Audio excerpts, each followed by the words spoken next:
Cristo, que é incomparavelmente melhor. Onde Cristo estiver, nós estaremos. Aqui o espírito do crente vai para o céu, não para ficar lá para sempre, porque depois a gente fala como se fosse uma parábola, mas por que eu digo que não é uma parábola? É diferente. Ele começa assim: havia um homem, e ele dá nomes próprios.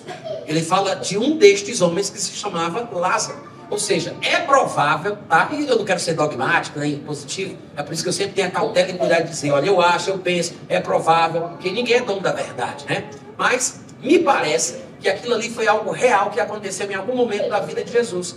Ele deve ter conhecido estes homens. Não sei se eram vizinhos, não sei, mas Jesus Cristo, ele passa 30 anos. A Bíblia fala que ele estava crescendo espiritualmente, se robustecendo em espírito. E lá em Lucas capítulo 2 fala que quando ele tinha mais ou menos 30 anos, ele começa o seu ministério. Então Jesus, ele passa mais tempo crescendo, se fortalecendo, aprendendo do que ministrando. Quando ele ministra, durante os 3 anos e meio de ministério que ele teve, até o dia da sua morte, ele fala das coisas que Deus falou para ele. Então, Deus pode ter revelado para ele o destino pós-morte destes dois conhecidos, vizinhos, que ele conheceu durante a sua adolescência, juventude, não sei. Mas o fato é que ele diz, havia 2 homens. Um deles se chamava Lázaro. Morreram, e o que aconteceu depois da morte foi isso. Ou seja, o Espírito Santo trouxe isso para Jesus, se isso de fato é uma realidade, e provavelmente ele está falando do que acontece com todos aqueles que morriam naquele período da antiga aliança. Porque Jesus Cristo, embora ele tenha vindo estabelecer a nova aliança, ele viveu debaixo da velha. O que se fala de Jesus nos evangelhos é o registro da vida de Jesus na velha aliança. Às vezes é confuso, porque a gente sabe que Mateus, Marcos, Lucas, João, os evangelhos estão no Novo Testamento, que registra as verdades da nova aliança. Mas os registros dos evangelhos falam do que Jesus fez e viveu em seu ministério. E Jesus viveu debaixo da antiga aliança. Ele veio para estabelecer a nova. Mas nós sabemos, pelo que explica Hebreus capítulo 7, que não há mudança da lei enquanto não há mudança de sacerdócio. E se Jesus continuasse na terra, nem sacerdote ele seria, porque ele era da tribo de Judá, tribo a respeitar a qual Moisés nunca atribuiu o sacerdócio. Então ele foi feito sacerdote, não pela lei do mandamento carnal, mas pelo poder da vida indissolúvel. No dia que ele ressuscita dos mortos, Deus diz, tu és meu filho, hoje te gerei, tu és sacerdote para sempre, segundo a ordem de Melquisedeque.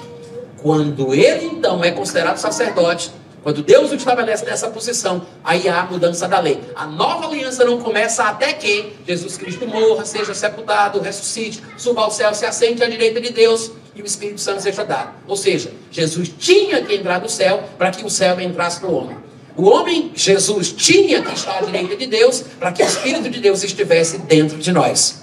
Por isso que ele diz, convém-vos, não era conveniente para ele, convém-vos que eu vá, porque se eu não for, ele não virá, mas se eu for, eu vos enviarei.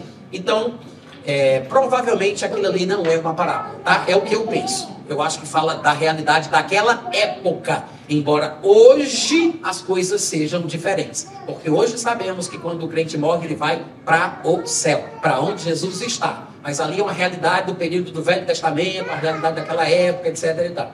Muita gente interpreta inclusive assim. Eu não sei se isso é muito correto, mas é muito comum entre os teólogos eles dizerem que quando Paulo escreve em Efésios capítulo 4 que Jesus, tendo ressuscitado, levou cativo o cativeiro, as pessoas falam que este cativeiro era o lugar onde estavam os santos justos do Antigo Testamento, esperando o dia da redenção em Cristo Jesus. E aí, quando ele ressuscita, ele leva esse cativeiro junto consigo e leva este lugar onde estavam os crentes, juntos com Abraão, para o terceiro céu, para o paraíso. Tá? Tem essa interpretação, só para você entender como justificam a mudança do estado dos mortos daquele período e o estado dos mortos depois da nova aliança.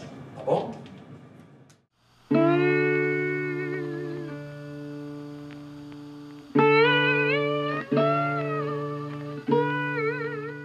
Este é um trabalho independente e conta com a ajuda das pessoas que têm sido abençoadas por ele.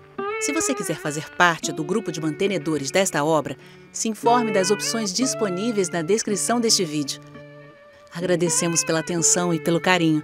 Deus abençoe.